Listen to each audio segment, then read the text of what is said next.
शाम का समय था, हल्की धूप और पार्क में बच्चों की आवाजें। अमन रोज की तरह अकेला बैठा था, तभी रिया आई, हाथ में किताब, चेहरे पर हल्की सी उलझन। क्या यहां बैठ सकती हूं? उसने पूछा। अमन ने सिर हिला दिया। बस इतनी सी बात से एक कहानी शुरू हो गई। दो पहचान से अपनापन। रिया रोज आने लगी, कभी पढ़ने, कभी बस बैठने। धीरे धीरे बातें शुरू हुई, छोटी बातें, कॉलेज, सपने, पसंद, नापसंद। रिया बहुत बोलती थी, अमन कम। रिया हंसती थी, अमन मुस्कुराता था। एक दिन रिया ने कहा, तुम इतने चुप क्यों रहते हो? अमन बोला, क्योंकि जो अपना होता है उससे ज्यादा बोलने की जरूरत नहीं होती। रिया उस दिन देर तक उसे देखती रही। 3 बिना कहे प्यार। प्यार कभी कहा नहीं गया, ना किसी ने पूछा, ना किसी ने बताया। बस साथ रहना अच्छा लगने लगा।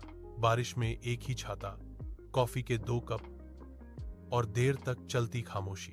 रिया कहती थी, तुम्हारे साथ समय जल्दी बीत जाता है। अमन सोचता था, काश जिंदगी भी।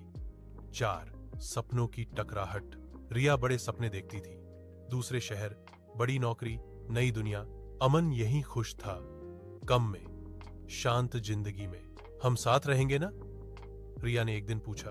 अमन ने कहा, जब तक रास्ते साथ चलें। रिया चुप हो गई, शायद वो जवाब समझ गई थी। 5 वो सच्चाई। एक दिन रिया बदली हुई थी, हांसी गायब, आंखें भारी। मुझे घर से बुलावा आया है, उसने कहा। पिता बीमार थे, घर की हालत खराब थी और शादी की बातें शुरू हो चुकी थीं। अमन कुछ नहीं बोला, उसके पास शब्द नहीं थे। छह दूरी। रिया अब कम आने लगी, मैसेज देर से आते, कॉल छोटे हो गए।